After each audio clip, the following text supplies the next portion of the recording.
Bonjour tout le monde, c'est Benjamin. Aujourd'hui, je vais vous présenter un de nos pulvérisateurs, le Berthoud Winner 1000 litres. Il peut contenir 1000 litres de bouillie. Donc vous avez sur ce Berthoud, sur ce pulvé, une jauge graduée. Donc ça c'est super pratique quand vous faites votre plein, vous savez où vous en êtes. Donc ce pulvé, il a une ventilation qui aspire par l'avant.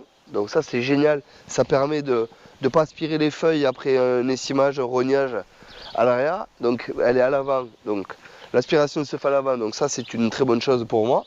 C'est bien sûr un pulvérisateur pneumatique qui peut travailler autant dans du 1,75 m comme dans du 2,50 m maximum.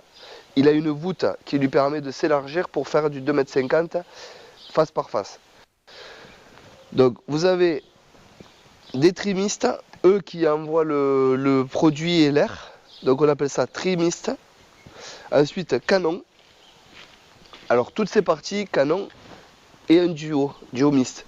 Alors ça duo, ça envoie normalement sur le feuillage et ça c'est pour cibler les raisins. Voilà. Tous les canons, eux, ont une buse à terre sur chacun pour le débit. Voilà, c'est une buse à terre qui se trouve à l'intérieur de cette coquille. Donc c'est facile à enlever pour nettoyer. Vous avez un robinet sur chacun pour supprimer s'il y a besoin. Donc pour faire canon par canon ou faire ce que vous voulez.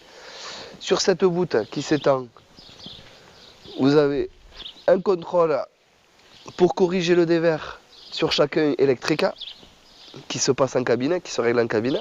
À l'arrière, en fixe, donc celles-là elles sont fixes, elles ne montent pas ni descendent pas avec la rampe.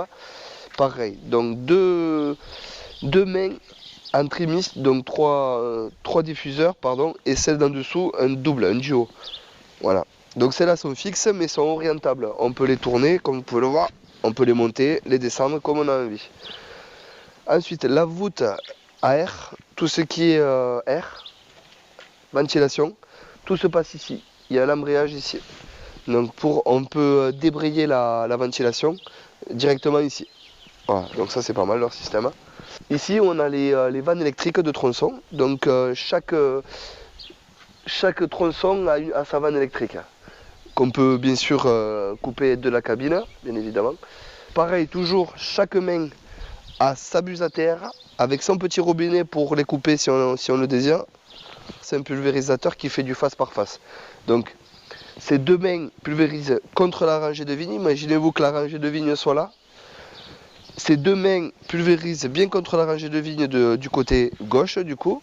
Donc ça on appelle ça main de retour qui elle pulvérise dans l'autre face. Donc on est bien sur un appareil qui fait du face par face. Donc ces pulvérisateurs ont le remplissage ici avec leur tamis à l'intérieur. Donc pour monter sur le dessus de la cuve, on a petit marchepied pour monter et avoir accès directement à la cuve. Donc voilà, c'est super pratique, ça se remet facilement. Ensuite, Berthoud a un super système, ça s'appelle le Berlogic. Donc c'est un tableau qui regroupe toutes les vannes du pulvérisateur ainsi que le filtre dessous d'aspiration. Comme vous pouvez le voir avec le bout jaune, ça c'est le filtre de l'appareil. Donc ici vous pouvez faire toutes les manipulations de votre pulvérisateur. Vous pouvez, alors comme vous pouvez le voir là sur le tableau, il y a des chiffres 1, 2, 3, 4, 5. Chaque chiffre correspond à une action. Donc soit pour de la pulvérisation, soit un rinçage de rampe, rinçage de cuve, etc. Rinçage de filtre, incorporateur ou prise auxiliaire. Donc chaque action a un numéro, ces numéros sont notés au niveau en face des vannes. Donc par exemple, vous voulez faire de la pulvérisation, vous mettez toutes vos vannes sur les numéros, comme vous pouvez le voir en 1 par exemple. Pour de la pulvérisation, vous mettez toutes vos vannes sur 1. Voilà, et vous faites de la pulvérisation. Vous n'avez pas à réfléchir, pas à vous poser de questions. 1, pulvérisation, 2, rinçage rampe, etc. Donc régulateur de pression électrique qui permet d'être commandé de la cabine sans descendre du tracteur. Voilà, le rinçage des mains ici avec l'eau propre se trouve ici. Alors je vous ai parlé de 1000 litres de bouillie, donc il y a possibilité de rentrer 1000 litres d'eau ou de bouillie selon ce que vous utilisez. Ensuite, on a séparé de ces 1000 litres, on a un réservoir de 100 litres environ qui lui permet de pouvoir rincer les buses et la cuve quand le traitement est terminé. Donc cette eau, je m'explique, elle est propre, elle est indépendante des 1000 litres que vous avez là. Et si par exemple vous voulez rincer vos buses parce que vous voulez vous arrêter ou il y a quelque chose à faire entre un traitement, donc vous prenez, donc bien sûr vous vous occupez avec le tableau biologique du chiffre, donc par exemple le 2 pour le rinçage de rampe, vous mettez toutes vos vannes sur 2, le pulvé, la pompe du pulvérisateur vient tirer de l'eau propre de ce réservoir pour rincer vos bus mais n'augmente pas la capacité, le produit que vous avez ici. Donc ne faites pas de mélange de l'eau propre à l'eau de bouillie, l'eau de pulvérisation. Voilà. Donc très pratique pour le rinçage des buses ou rinçage des 1000 litres de la grosse cuve à eau propre. Ensuite nous avons le petit réservoir pour l'huile de la pompe. Donc ça c'est très bien, on peut contrôler le niveau au moins, on sait quand il y en a ou qu'il n'y en a plus. Alors, on a un attelage articulé sur ce pulvérisateur en 2 points qui est pris carrément sur les bras de relevage du tracteur. Donc ça permet au pulvérisateur d'avoir un angle pour tourner très important. Donc c'est un pulvérisateur qui tourne très très bien au niveau des rangées. Donc quand on travaille sur des vignes assez étroites, on arrive à passer de rangée en rangée assez rapidement. Donc bien sûr couplé à une cardan homocinétique, c'est-à-dire que c'est une cardan qu'on n'a pas besoin de couper, on peut la laisser en action tourner pendant le traitement et pendant les tournières, donc ça c'est super. Elle tourne et puis vous pouvez même la casser à je ne sais plus combien de pourcents et il n'y a pas de souci, elle est faite pour ça. Voilà, ça c'était pour la présentation extérieure du pulvé. Donc nous voici dans la cabine du tracteur, donc juste pour vous montrer les différentes possibilités avec la console Berthaud. Donc moi je l'ai mise comme ça, c'est juste provisoire parce que normalement je ne tire pas ce pulvérisateur avec ce tracteur et je tire un autre pulvé avec ce tracteur. Donc j'ai ma console de l'autre pulvé et là la Berthaud qui est mise juste pour le démarrage de la vigne. Pardon, bon, c'est rien. Donc je vous montre rapidement. Donc nous avons les tronçons là, 1, 2, 3, 4 tronçons, c'est équivalent aux vannes électriques que je vous ai montré tout à l'heure. Donc vous avez les côtés droits, de droite à gauche. Voilà, donc tronçon de droite, donc c'est les 2 canons qu'il y a à l'extérieur du pulvérisateur de la rampe. Pareil pour le côté gauche à l'opposé.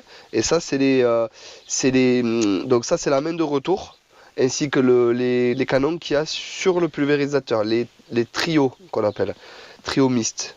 Donc ça c'est voilà, c'est pour tout fermer, c'est les tronçons. Ça regroupe les 4 tronçons, donc c'est un interrupteur général de tronçons. Donc vous pouvez couper tout ou rallumer tous les tronçons. Et là vous pouvez faire dépendamment de chaque tronçon que vous voulez ouvrir ou fermer. Alors là ensuite le réglage électrique au niveau du dévers des canons. Donc ce que je vous parlais tout à l'heure, les mains qui montent et qui descendent électriques avec les vérins électriques. Donc très pratique électrique parce qu'au moins il n'y a pas de problème de fuite. L'électrique une fois qu'il est réglé il ne bouge plus. Il ne descend pas au fur et à mesure, il ne bouge plus.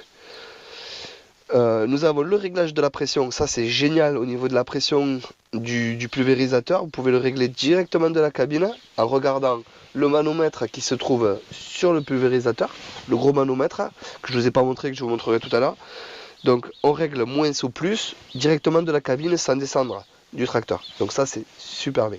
Donc comme j'ai oublié, je vous montre le manomètre. Donc le manomètre que vous avez là. Voilà, donc ce manomètre il est quand même d'assez grande taille de la cabine. Quand on a l'habitude, on reconnaît facilement 1 bar, 2 bars, 3 bars, etc. La vidéo est terminée, donc j'espère que j'ai été assez précis dans les détails. Si vous avez des questions, n'hésitez pas à les mettre en commentaire et merci d'avoir regardé la vidéo.